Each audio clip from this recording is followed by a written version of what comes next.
You're listening to Gaming and BS with Sean and Brett, episode 362, October 4th, 2021.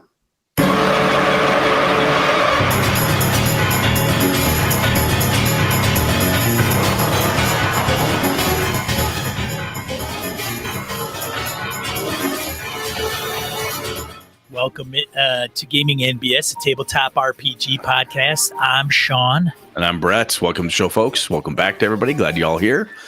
You know, Sean, it's kind of cool to hear some of the BSers doing the intros. I like Ray that. Otis, a player in my Delta Green game currently. Ah, very good. It's refreshing to not hear ourselves all the time. Kind of is, actually. That's kind of why that's when we get the occasional phone write in. I'm like, phone write in, phone call in. Right? So I'm like, oh, look, I get to listen to somebody besides myself or Sean. This is kind of cool. Yeah. Thanks, Very Ray, nice. for doing that. Yeah. We still have spots open. So if you Very want cool. to, and you can be a little creative. Some of these guys are kind of going right on the script. That's all right. But, 30 seconds, keep it less than that and we'll be all right. Head over to gamingandbs.com/intro sign up. All one word. Very cool. Yeah. And then put your name in the spreadsheet and a link to where we can find it or email it to us. The instructions are at the top. So, yeah. So, Sean, let's talk gaming, man. What did you get anything cool in last week since we talked? I did. I ran Delta Green on Sunday, first session 1. Very cool. It went off without a hitch. I think you have snagged every Sunday available player.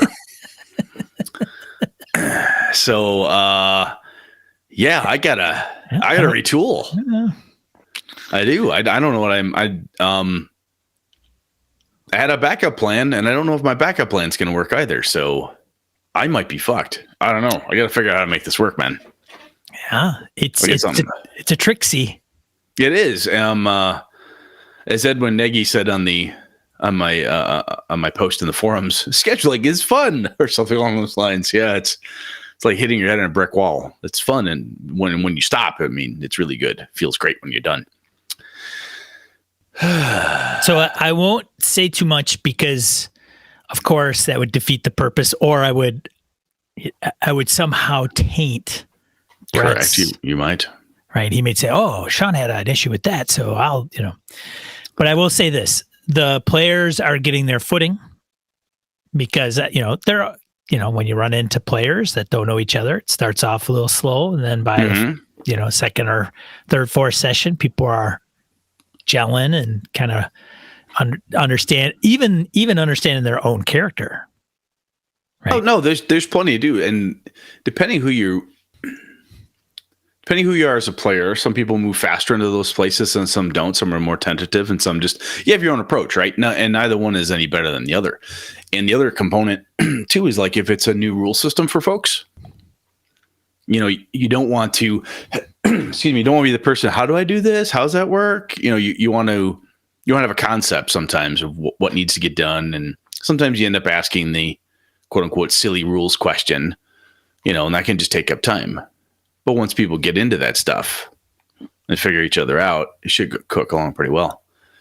I am really, really jealous that you are way ahead of me. Dorigo might be interested. He mentioned that he just my start time was, he had an issue with my start time, but he might be able to make yours. So the ad is in the forums if you want to check that out. And I think it's still on like the frontish page, like it hasn't gotten buried or anything. So if you're interested, the problem is now that the date I was going to start is like fast approaching, and it's not going to happen. So yeah, I don't know. Anyway, I got to retool. So it's going to have to happen. In addition to that, I ran Forbidden Lands, and there was a very small dungeon crawl kind of thing. Okay. So they were in the tomb. Last we left off, our rogues and raiders in a Forbidden Land were exploring a tomb, and then they found a secret door. They found a room, didn't really find it. There was a door. They entered a room, but that was it. And then they unlocked a secret door and then went down a cavern and a couple paths, and There's a worm wandering around. Maybe some kind of worm. We don't, Nice. It's kind of purple worm, right? Default purple worm, right? Yeah. Does Forbidden Lands have purple worms? I don't know. It does now. I don't know. Well, does it? I don't know. Could be worse than a purple worm. Could absolutely be worse. Could be a friend, like an enemy of the purple worm. Like they're maybe real friendly worms. That's possible. Could be anything. They don't know. But regardless, they found a tower, kind of a weird entrance to a tower that they have not like gone into because they backtracked and went up above ground, like another exit up above ground, and looked across to see where that exit underground might lead because they heard some voices. And I'm like, oh, you see a tower. So we'll see in the next one what they do and who's in the tower. But that's about my escapades, Brett. Let's see. Greyhawk was last week. Did I tell you? I got to use my rock grub attack, so that was fun. Yes. Yes, the half-orc assassins. The players sprung upon them, and one of them flung a sack of rot grubs at the paladin, which was hilariously fun for me. When Nick finally figured out, oh Christ, they're going to kill me. Yes, how many turns do I have? Maybe one left. Oh shit, cure disease. So it was really near death there. And then they had a bag of devouring as well that they had with them that they used to dispose of bodies. And the druid almost stuck his hand in it. Almost. So close. I almost chewed his hand off. But they survived. The druid did get his sight back, which is also hilarious because the druid had been blinded earlier. A different adventure. And early on in the session, they encountered some Spriggans out in the desert. These nasty gnomes that can like turn giant size and whatnot. So they're fighting them, and the druid's blind. So he's like, I think I hear the sound over there, right? Yeah, good. Heat metal. The poor paladin is like starting to cook. He's like, you son of a bitch. Oh, you have a blind character as well. Yes. They was able to fix, they got him fixed, but it took a while. It took a while, and the paladin almost was borderline going to lose his paladin hood from beating the crap out of a blind old druid who just fairy fire everybody, heat metal over here. Let's do this over there. I'm sure it'll affect the bad guys worse than you. It was kind of fun. But tomorrow is some more Greyhawk, so we'll see how that goes. That should be a good time. Other than that, nothing much, man. Oh. Right. Just banging my head on the scheduling wall, as I said earlier. Yeah. So nothing new or crazy there. I think that's about it. We good? I should state. Oh, here I did announce it in Discord on the forums. I am not going to make GameOCon this year, so I'm not gonna make it. I did cancel my games. If you'd signed up for one of them, I apologize. I sincerely, I feel bad that if you were like, hey, I'm going to play in this game, this will be fun. I'm sure we would have had a good time and whatnot, but I'm not going to make it. So I apologize, and I'll do my damnedest to make it up to you at some point. So anyway, other than that, nothing else. Anything otherwise newsworthy, dude? No. All right. Well, let's go on to random encounter then. Should be pretty quick. Random encounter. Segment of the show where we field voicemails, emails, comments from social media. Brett usually defers. You want me to? I defer. So this is from Bob L. He writes in via email regarding episode 361 and Brett's dungeon. Yeah. So it's probably a good thing I'm reading it. Great show as always, gentlemen. Brett's experience with the players simultaneously spending a lot of time in but not fully exploring the cool dungeon he created mirrors to some extent a recent experience from my Traveler game. The team is exploring an unknown region of space following a sketchy star map, hoping they'll find fuel after each jump and trying to get to a system in which they hope to find something awesome. I'd like to know what something awesome would be.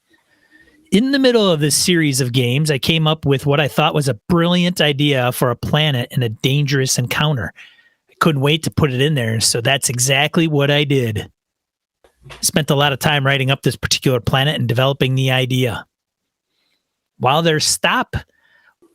was indeed dangerous and fun, it could have been so much better.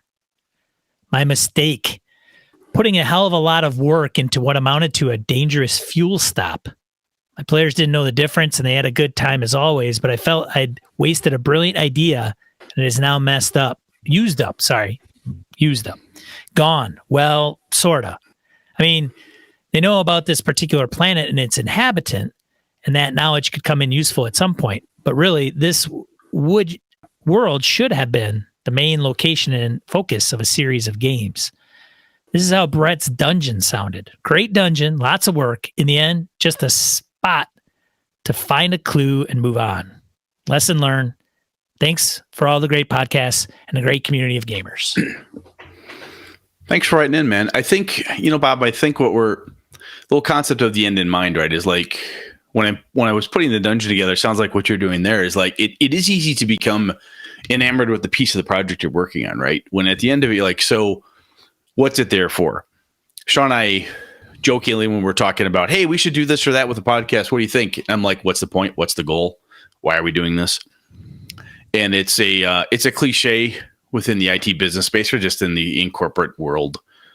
Someone will be talking, and someone will go, well, what's the reason? What's the point? What exactly are we driving at? And trying to hone it in, especially, and I have to do this a lot with my infrastructure crew because it's very easy for us to get enamored with, the latest version of networking. I want SD-WAN. It can solve all our problems. If only. Oh, wait a minute. IP this thing. Oh, if we do this, that, the other thing. I mean, there's really cool things we can be doing. It's very easy to get enamored with it. But in fact, at the end of the day is my company sells boxes full of stuff. Those things have to go out the door. That's it, right? At its base piece. And again, when I looked at it, as you summed up, it was a cool dungeon, put a bit of effort into it. At the end, its whole purpose was to provide clue so they could move on to the next bit. It really wasn't the big place to have an adventure, right? So at least that's not what I drove them there for, right? They were coming in, following all the right pieces, and kind of like you did here, right? So they've got this really cool planet. They land, they're like, oh, this is interesting, but this isn't the goal. The goal is over here. So sometimes, quite frankly, our players will keep the end goal, at least their goal in mind, more often than we will, right?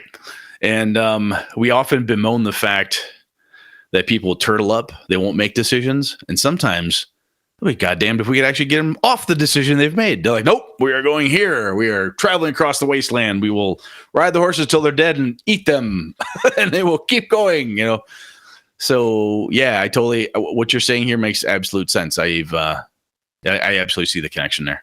It's almost like they purposely, they imagine and change the reality of the situation, that there's an actual purpose and a reason to go to somewhere that is absolutely irrelevant.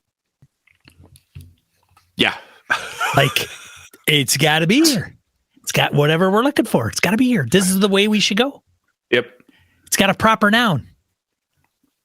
Yeah, it's a proper noun in the game. It's called Clueville. I mean, all the clues are got to be in Clueville. For God's sakes, we got to go there. Yeah, or whatever. Yeah, they don't know. So no, they don't.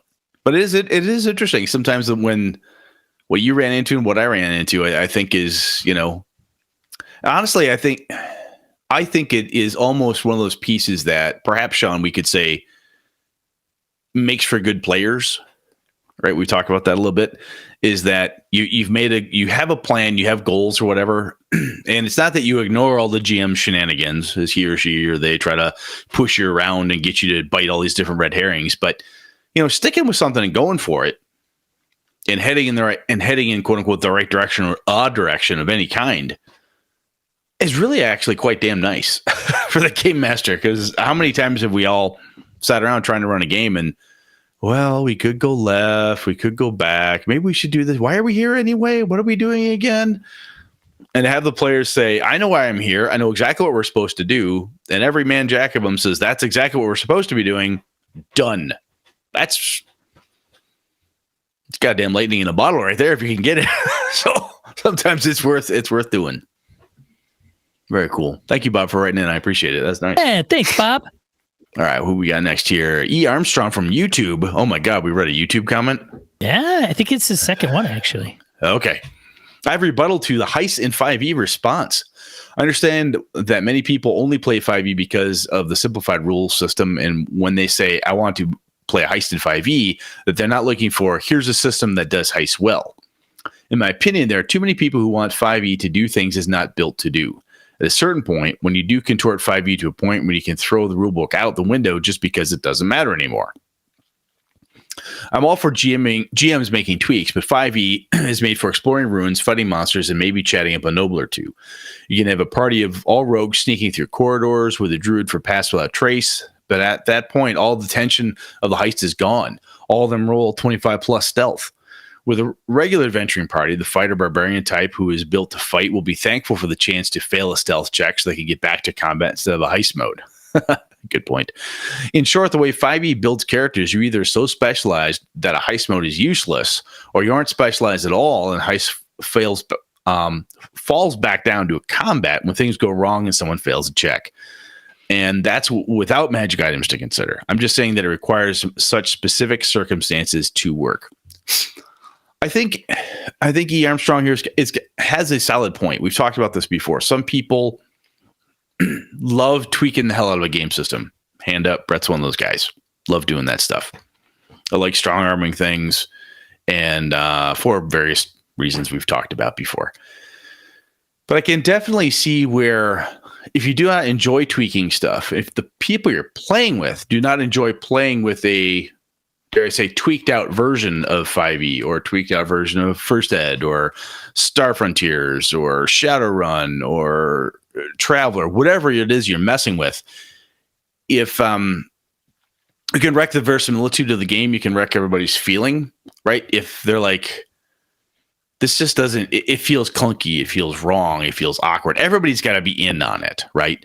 If we want to play a 5e heist and we're like, look, we can do this. Yeah, we're all in it. We all like the adjustments. We're all going to play exactly the type. We're all going to do, whatever considerations, they're all playing towards it. I think it can work out fine. But again, everybody's got to be into it and willing to play that type of a tweaked, changed, modified system. And that doesn't work well for some folks. Yeah. Absolutely. It's true. It's a damn good perspective, though. And I think it's one of those pieces that can drive people to play other games. Right. And it's not a bad thing. They say, hey, much like yourself, Sean, like, hey, 5e is doing pretty good. I want something a little bit different. Boom, enter Forbidden Lands for you. Hey, it's doing this one thing better for you. Great. Go do that. Could I or you force another game system to accomplish a similar goal? Probably. But hey, this one's taken a lot of the heavy lifting of the tweaks and modifications for you and purpose built. So I like it. That's good. That's good feedback. Good perspective. Thank you. Yeah. Thanks. Anything else, man? Mr. E. Armstrong. That is it for Random Encounter this week. So, oh, cool. Short and sweet. Short and sweet. Let's get into the main topic.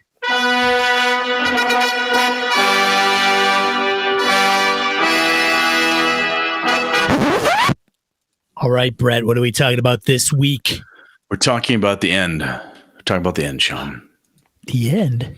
Yes. So this happens in, we've talked about this a little bit before, and it just recently hit me where my buddy Alpha is running Out of the Abyss. We call it the Rage of Demons campaign. So we're playing Out of the Abyss. And we were going through, and somebody said, how many more sessions do we have? And he said a while back, I think it's like 3 or 4. I'm like, huh. Interesting. And then the last game we played, one of the players couldn't make it. And he wanted to make sure everybody was there for the big event, the final. So he said, well, we'll get up to a certain point, but there's probably going to be one more session so everybody can be here. Okay, that totally makes sense. Yep, that's good. But something about that conversation, I've had this conversation with this group and with other groups before, rubs me the wrong way. Mm-mm. And by that I mean, I don't know. There's something about knowing when the campaign is going to end makes me feel like I play differently as a player, I found. Uh-huh. And maybe it's a fault failing of mine or whatever, but I can also see it in the group and other people I've played with, where knowing that the final session is coming up, I've heard this talk where people are like, oh, we'll save that for the big fight we know is coming. I wouldn't use that now. The end's coming. Right? We only have so many more sessions. And I think that's poisonous. Can be a little toxic, and not toxic is too strong. I think it's a little distracting. It's a little heavy in the metagamey stuff. And I sometimes wonder, myself included, if I say this is the last session, right? I think there's some benefits to that, but something for me, even when I'm running, makes me think, am I forcing this to end today because I said it was supposed to end? Am I forcing an ending, right? Or is this naturally where it should complete? So it feels like when we know when the campaign is going to end, like I know this is session 5 of 6 sessions. It's going to be done in 6. It feels like it feels arbitrary, and it feels really heavy-handed to me. And I wonder how much, and maybe it's just a Brett perception, Sean. So I'm interested in your opinion, which is why I brought this up. Do you think it changes the way you approach play as a player and play as a game master? Do you think it changes your opinion, or your approach, just your overall approach? Because I know it does mine. As I said, I tend to hoard stuff like, oh wait, I know there's a big fight coming. Don't use that spell. Don't use that thing. I know there's an end coming. And even as a game master, I start thinking, well, this is going to end. What's next? And then my mind starts wandering away a little bit, onto what's supposed to come after this. Then I feel myself backed into a corner. I'm like, well, I did say this was the last session. I better end it because that's what I promised. Versus my preference, which is it ends when it ends. So what do you think, man? This is an interesting one because I have experienced them all, I think. Okay. So I guess the question, and I think this is the assumption, is that you are talking about kind of a pre-planned arc. Like there's an ending, right? You plan on there's an end to the campaign. Yep. Well, I get asked this about my homebrew stuff too. So yeah, we're playing Avalon. We're having a good time. But how many more sessions do you think we got left? And I have found that giving a number versus saying a few, or even something as simple as, I don't know, maybe about a half dozen, maybe less. Instead of saying 6, 5, 3, 2, giving something with a vagueness to it, or a range, doesn't have the same impact on me and the people I played with. I find that if you say 2 more sessions, it's like, oh, two more turns, I get to park the car, right? It's like, oh, it's Wednesday, 2 more days, it's the weekend. I know what's coming. I know it's going to be over with. Come hell or high water, this campaign is done. Well, right. There's a lot of things in life that follow that pattern. TV shows. Yes. Unless they get canceled and you're like, true. What happened?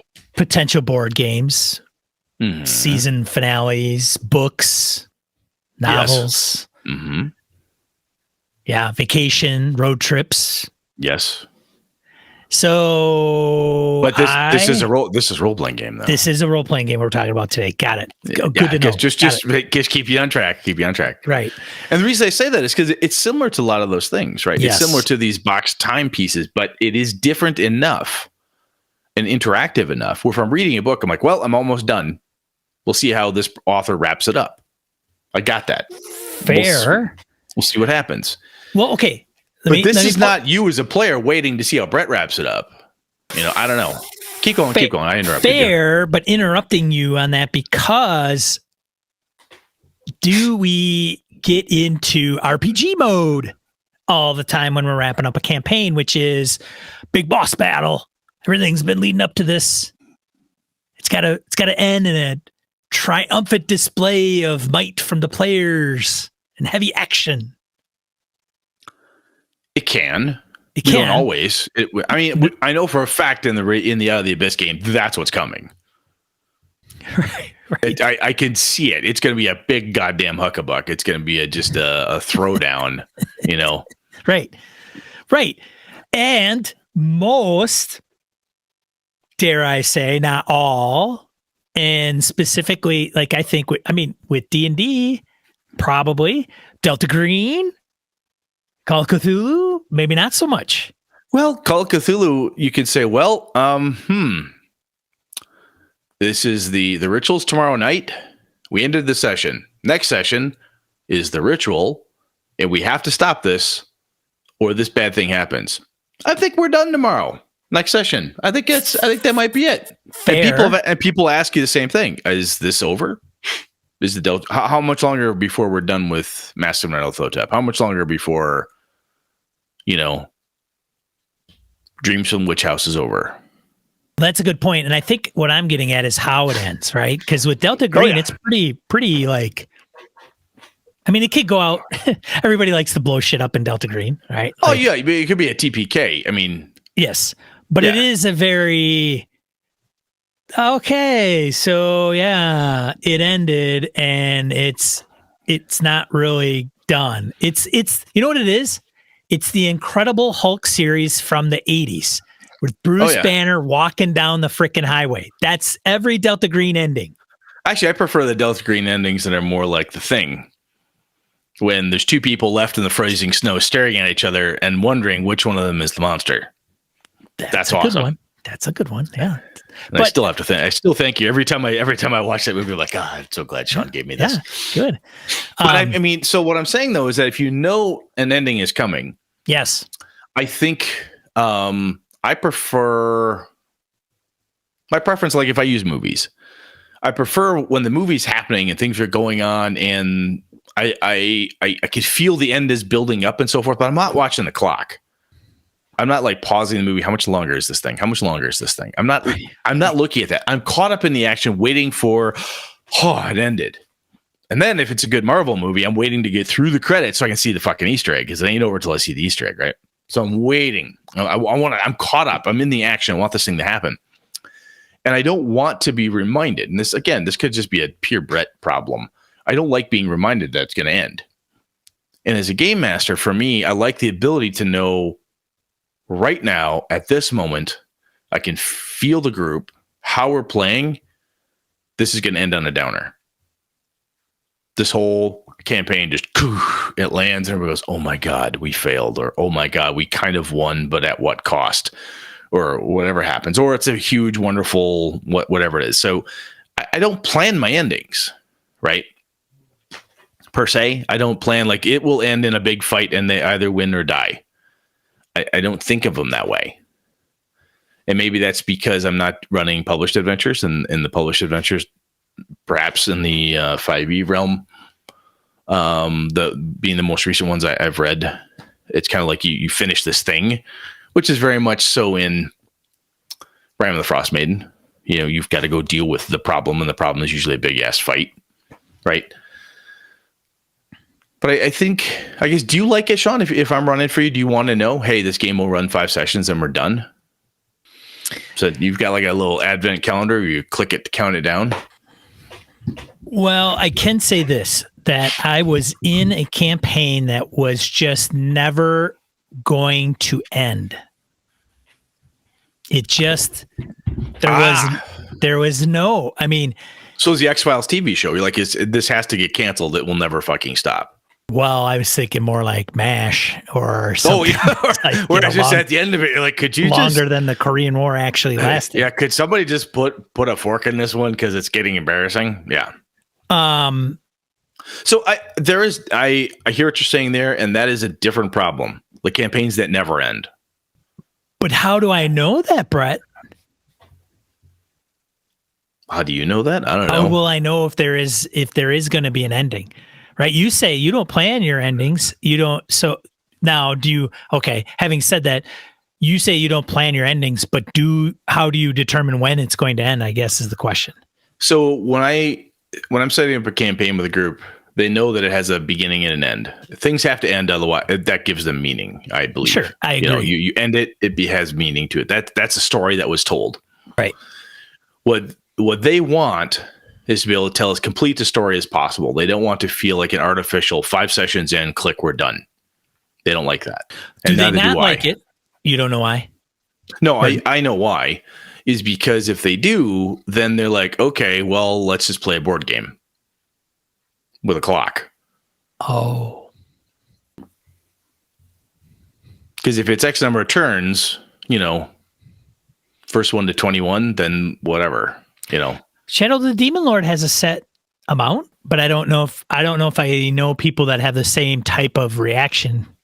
I think Shadow of the Demon Lord is interesting because the way that thing is set up, and this is me talking with no working knowledge. I think there's something when you're playing that game, it feels like I said before, excuse me, you're going to get caught up in that action. And at the end of it, the game master goes, 3 sessions left. Holy fuck. It's almost like the doom clock, right? It's like watching your sanity drain. It's how it feels like it would run to me from talking to VC and other people who've run this. But so you didn't answer my question. I'm going to go back. I haven't answered a single question. No, you haven't yet. You're being a dick. Do you, Sean, like it? If I were to say, hey, this game will go 6 sessions. I'm not going to answer that question. I'm just going to keep dancing around it. Like, why? So Brett. So Sean. Let me tell you about this one time where that actually happened to me. Yeah. So far you don't like any endings at all, is what you told me. I don't like anything to end ever. I don't want it to go on for too long, and I never want it to stop. I was that kid that threw a temper tantrum every time something changed. I guess. You just don't like change. No end. No, I was a good boy. Anyways, I sometimes do want to know when it's going to end because I sometimes don't want the thing to go on forever, and I can plan appropriately. And that may be just, hey, what's the next game? And that's primarily if obviously I'm game mastering. Mm. If I'm a player, like I'm in the Cyberpunk Red game, I'm like, I mean, I'm having a good time, but I don't know if I want to play Cyberpunk Red for another 2 months or a month. I don't know. Like it depends on what's going on. See, that's a very good perspective now, right? So let's take that. So one of the things that Alpha has talked about with the Out of the Abyss game is that after this, he's going to run 4th edition Warhammer Fantasy RPG. I'm like, oh, that sounds really cool. We're all hip on that. I run 1st edition of it for the group. We had a good time with it. The rules were clunky. They really want to try this one and I've read enough of it. Looks pretty cool. We're that the one on from Fantasy Flight? No, Fantasy Flight was the big box one with the funky dice. This is the one before or after? No, this is Cubicle 7, I think. This is the latest one. This is the most recent one. Got it. Anyway, so knowing that there's something coming next, like, ooh, what are you going to do after this? That's usually how the conversation starts in my group is like, hey, what's coming after this? Well, when this is done, I'll run this. This goes, ooh, how long before we get to that? And then I say something like, well, a few more sessions. And I can definitely see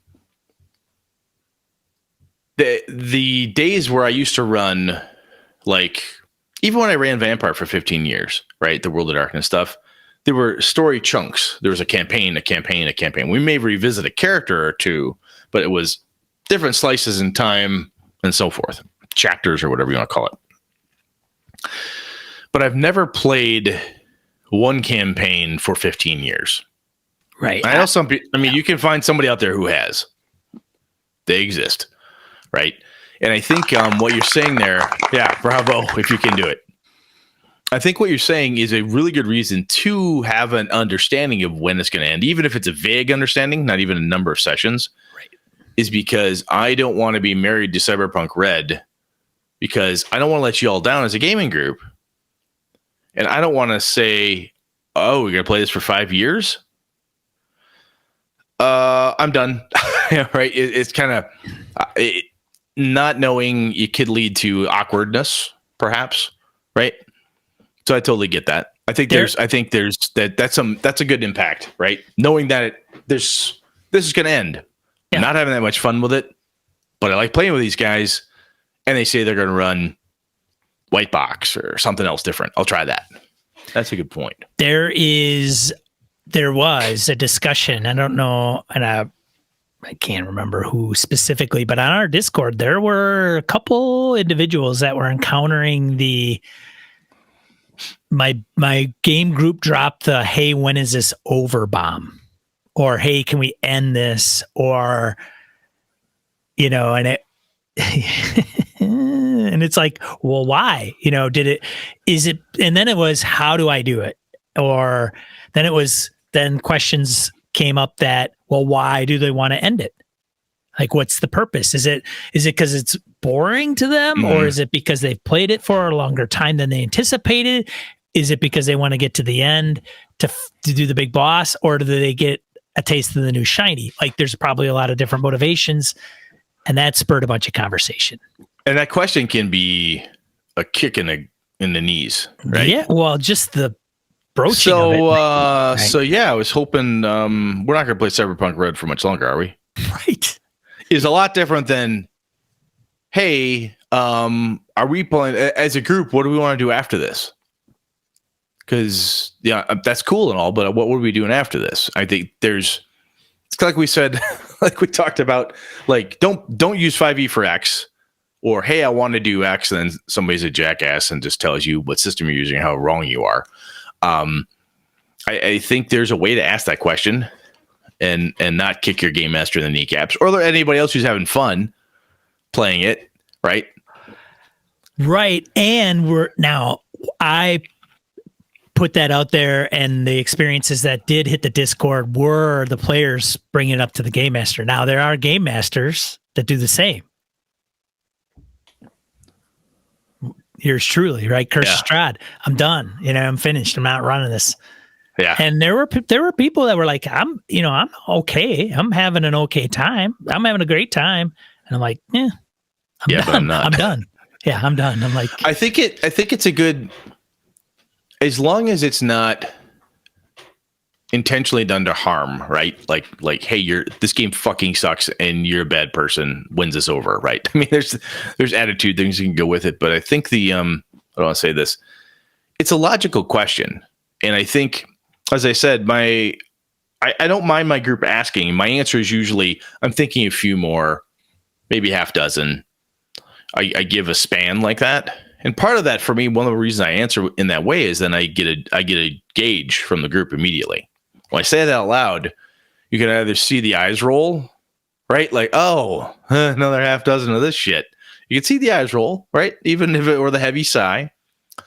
Or some people are like, wow, okay, cool. Boy, we better knuckle down and really focus, or whatever it is, sometimes depending on the conversation. But it also can drive a conversation back. Is like, well, you guys having fun? We can keep going. Or if you're not, this could be a good place to stop. So I think there is some power in that, Sean. Where, like I said, I think some of the my earlier comments of like, I play differently, and I think that's perhaps a Brett problem to solve. Versus saying, hey, when's this campaign going to end? Excuse me. And using that question, either from the game masters or from the players as a whole, as a way to start a conversation. And sometimes the conversation is, no, we're having fun. We just know that you've got Symbaroum on the shelf, man. And you've been talking about that. And we're really jazzed up about it. Can you please get that to the table? Yeah, exactly. So you could have that. And sometimes it can be, we talked when Nick and I talked with Alpha about the Undermount campaign, Dungeon of the Mad Mage. We were talking to him and we're like, look, man, you as a game master are fine. This is not a slight against you. We're just not having a lot of fun. It's just a long dungeon-y grind. And quite frankly, the way our group works, we don't have a cohesive reason to be here. So maybe there's something that we missed. However it is, but this is where we are right now. And no harm, no foul if you kill this thing. I just brought this up with the Forbidden Lands group, honestly. Mm-hmm. Like last session, at the end of the session, I'm like, temp check. Do you guys, because this kind of started out like, hey, I'm going to run this for a few sessions. We'll get to all learn it, and then we'll see where it goes. Sounds good. Like I didn't anticipate it going 6-7 months, whatever. And they were like, okay, fine. And we did. There was a TPK, kind of, sort of, pretty much. And then they wanted to keep going and start over, and everything was fine. You got a campaign end, and like, let's do this again. New campaign, please. But at the same time, now, it's temp check. I just want to make sure, like, how long do you guys anticipate wanting to play this game? Like, because with the group I'm playing with, they're on our Discord. They're all about new shinies. They're running different games with different people too. Their home groups. And sometimes, it just takes I really want to try Alien, and I don't know about you guys, right? Which is fine. And the answer was, I think I kind of got we'll go until we go. Like, we'll go until we get there, wherever that is. So great. I think, and that's a legit answer too. The we're having fun. We're not ready to answer that yet, is what that means, at least from my perspective. When I hear that from a group, or when I say, you know what, I'm not looking to end it unless you guys want me to. Yes. And you I want to give players an out. We're having a good time. We're having a good time. Keep it going. Keep it going. Right. The first Streets of Avalon actual play I did, we went on for a while, and we got to a certain point, and I did a similar thing. Temp check. You guys cool? And Andy and Tom and the crew, I'm like, you guys having fun with this? Yes.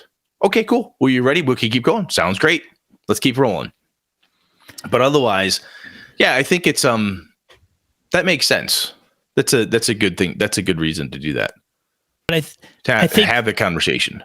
I also am, late in getting stars and wishes put into place and poking those guys. So some of the things that I think may drive players to say, we can wrap this up whenever you're ready, buddy, is probably being more in the stars and wishes, man. It is a great feedback mechanism. This is the breakup method. It's not you, it's me. My needs aren't being met. Maybe, but the way I'm looking at it is I'm looking at some of the stars and wishes that the guys are listing, and I'm going, all right, okay, good. So I'm going to try to implement some of the things that they're, I'm highlight the stuff that they like. Yep. Take the stuff that are wishes and go, okay, I need to implement that piece. As a matter of fact, one of them was like, it'd be nice to go into a dungeon. Ding. Now, there's some definitions of what that might look like. They may say, well, we went into a dungeon, but it wasn't really that fun because it was really short. Or, I was hoping to be like this big Tomb of Horrors kind of thing. Whatever, rinse, repeat. But at least I can sit back and go, okay, I'm not ignoring some of the things that they would like to see in the game. I love the fact that you're doing that, because I've talked about this before. I mean, I've been gaming with my crew for a really long time, damn near 30 years. And because of that, sure, the type of dialogue I'm having is similar to like the you and Jeff dialogue. Like, look, man, this fucking sucks. Yeah, I know it fucking sucks. Well, yeah, fuck you. No, fuck you back. Blah, blah, blah. You've known these people forever. So I can have that dialogue back and forth with my group, and they will openly tell me, I'm really having fun. You know what we should do next is we should go into a dungeon. Someone will say that out loud. Right. But we know each other, so we're very free to have these conversations, and we don't care about it. I think the mechanism you're using is great. And I think this conversation about, when does this campaign end? When are we done? Is another piece of that, right? Like, hey, how long do you want this to go? I think it's a great question. And like I said, the only thing that makes me kind of hate the number, like it's 2 more sessions or 3 more sessions, is I feel that, I don't know if you've had this, but I feel like I play differently. And I do feel sometimes I see certain players play differently. Do you feel that you play differently, Sean? Like, you're like, oh, it's his last game of Cyberpunk Red. Fine, I'll light myself on fire and run naked through the mall. Because what do I care? You're saying done. Like, because that it's coming to an end, I will act different with my character at the table. Yeah. And I would say I've seen people go from like normal to, ooh, it's over. Play like a con character, right? Like I stole it. It's like, whoa, easy, Yeah, there's something to be said about. You're like you said, it's a con character. I don't know. I haven't made a conscious effort to do that. I don't know, and I don't think I have. Like, we ran 2 Delta Green sessions. I kind of knew it was at an end.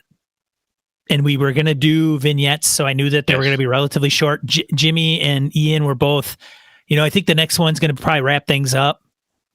So, but I didn't go into full, all right, let's get in a car chase and blow some shit up, man. Like it's the end. It's the end of the world as I know it. So, my player character is not going to make it to next week, man. So I might as well just go out in a big flash bang, man. So I don't try to. Do you ever find yourself like holding on to stuff, waiting for the big thing? I was just gonna say, because I see that. I know I do that more than I probably. We got to rest. We got to rest. It's in the next room. I got to rest. I got a long rest. I got to sleep somewhere. Big fight coming. I mean, Alpha told us big battle. This is the battle royale of demonic nobility. I think we ought to rest up, people.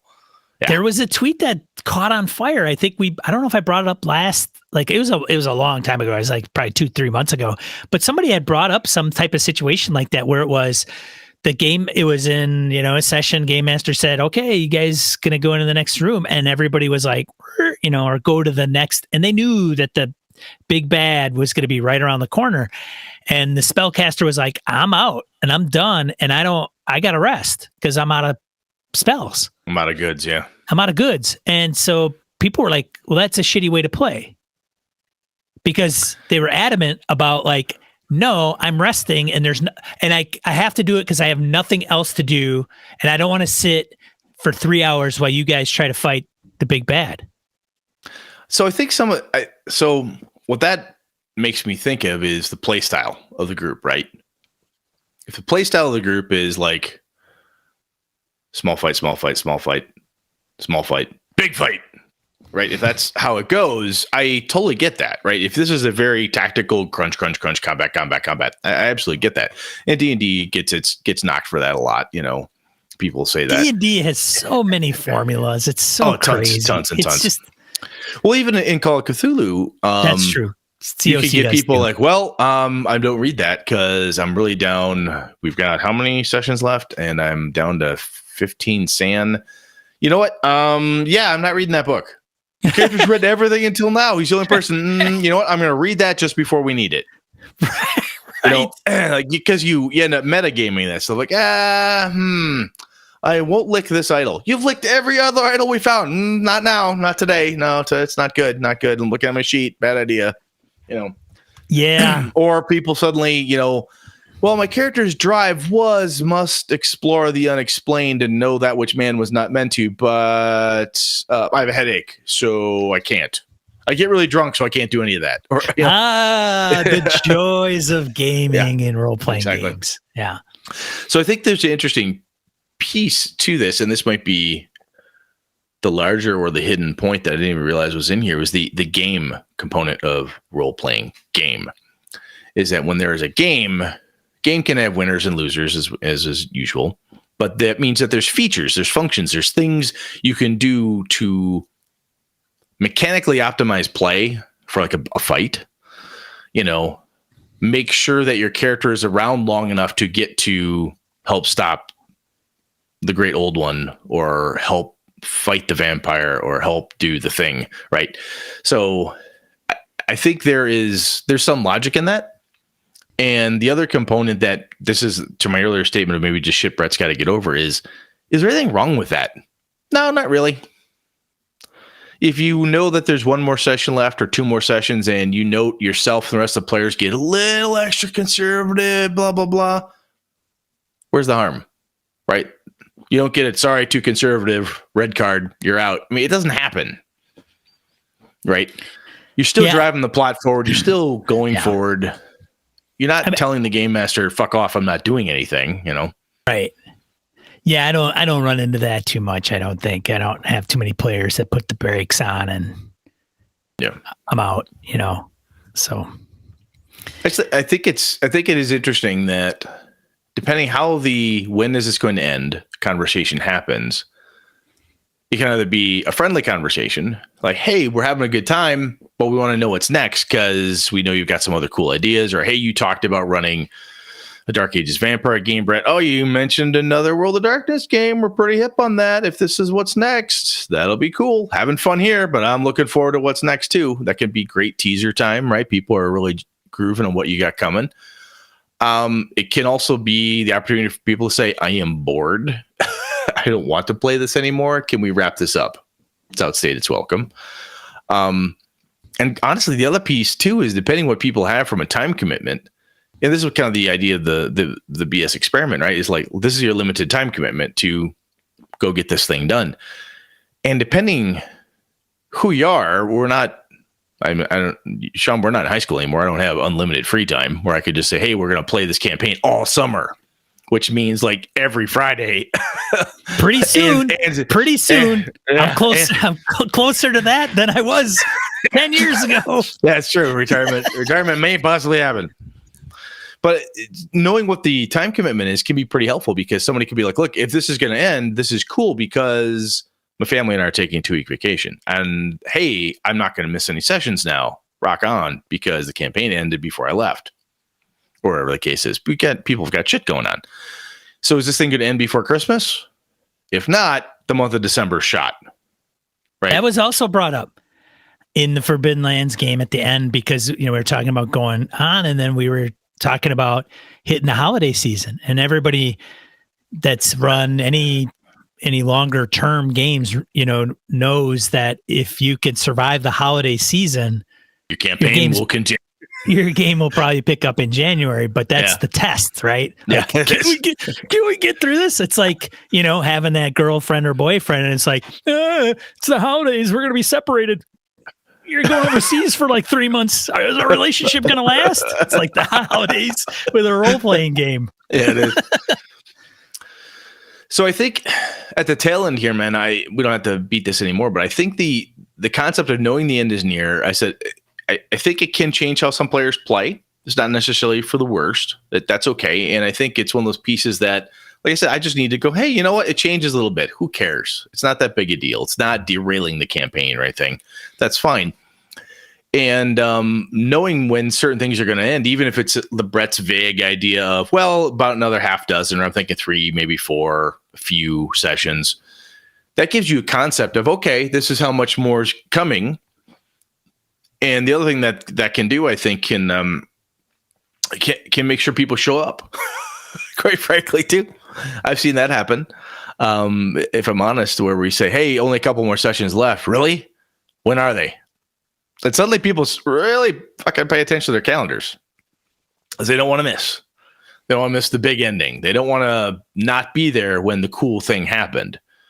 We worked for 6 months to get to this point, playing every other week, and I didn't make it because of whatever reason, So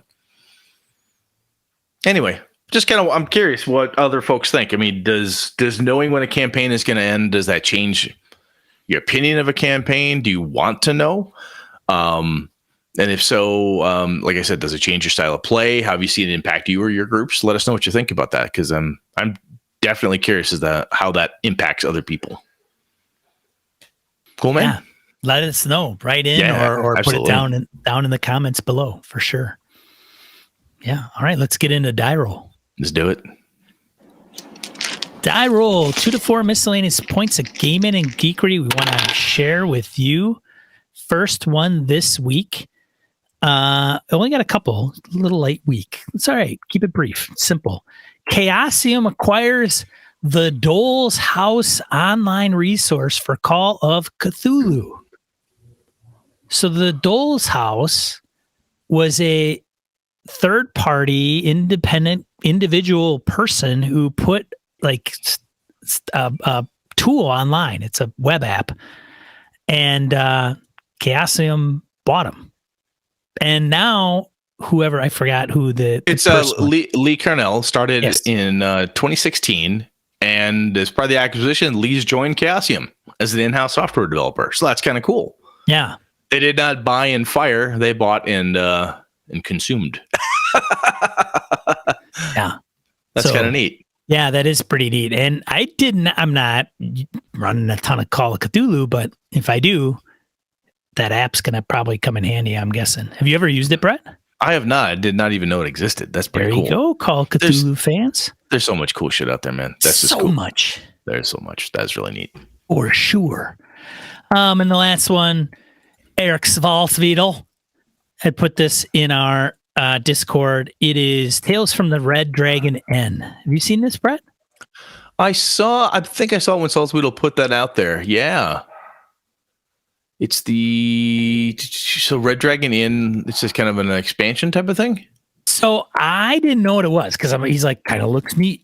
It's like if you play the video, which is pretty good, and there's a little cartoony thing at the beginning. Oh, it's a 1 to 4 player cooperative dungeon crawl set in the world of Red Dragon Inn. Huh. And the things like, so you get they come with a miniature for the character, and then they're kind of like the Descent, right? The little card with the character stat on it. And they've got like 28 scenarios.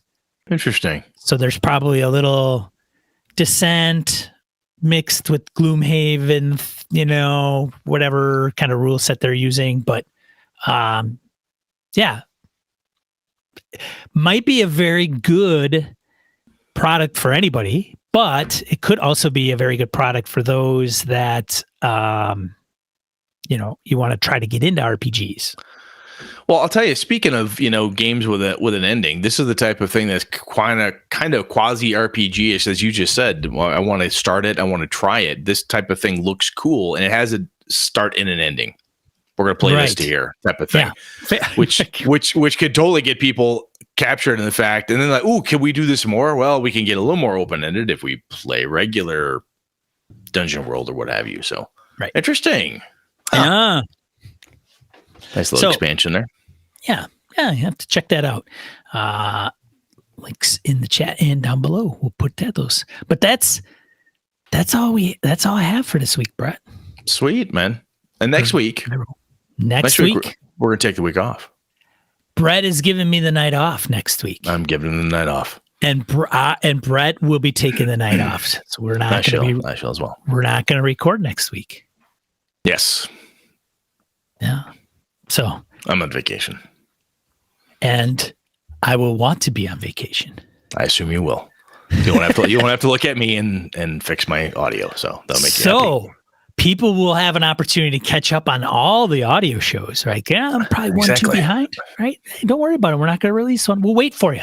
Yeah. This is your time to do your homework. Yeah, there you go. So we'll see. I don't know. Maybe I'll get on and talk about something. Who knows? Just for the hell of it. Sean will pull out that extra co-host he's been working on Saturdays, and I'll come back. You're like, what happened to my mics? I don't understand. Nothing works. What's with this link? Oh my God, what happened? It'll be terrible. Okay, so what if we are going to talk about it in 2 weeks from now, Brett? Do you know? So one of the things that we had put out there, one of our listeners had talked about play by post, good practices for that. And you have one out there, David and Goliath, you wanted to talk about a little bit. Man, I'm not sure. Is there something, Sean, we've got a minute or two here. Is there anything you want to go over? Something that's got you razzed up or you want to talk about? Feeling Good Lewis put one on the forums, which is that play by post, which I said, Brett, I can't tell you the last time I played a play by post. It's been a long time. So we could sit and like do what we normally do and fake it. Fake it. We could totally fake it. Totally come from, if we were to run one or participate in one or speculate how it should be done and say that's the official way because that's what we've done for the last 300 episodes. We could try that too. I don't know. I'm open. Okay. Something else might pop up. The David and Goliath one might be dated. Here's the one that we haven't put on the docket, which I've been meaning to do. Since the announcement of the next iteration of D&D, you and I could be prognosticators and put down what we think might be on the docket for Wizards of the Coast to the next iteration of D&D. If nothing else, too, what we would like. Or hey, sure. it would be cool to see, or some variation Right. of that. Oh yeah, we could do that. I mean, that's an come idea back too. with a softball. Come off a vacation, come back with softball. So that's hurt. Something not too hard. Something not too hard. Roll a simple one. I like it. Because this is all hard. This is so fucking difficult. This is way hard. Woo! Pull a hammy doing this thing. I know, right? All right. So we should We'll come up with something. We'll wrap this up. So in 2 weeks, we stream here every Monday night on YouTube's gamingandbs.com/YouTube. Be sure you like and subscribe. Otherwise, you can hear this audio at your favorite podcatcher of choice. That's the flagship show. Otherwise, I am Sean. And I'm Brett. Good night and good game and all.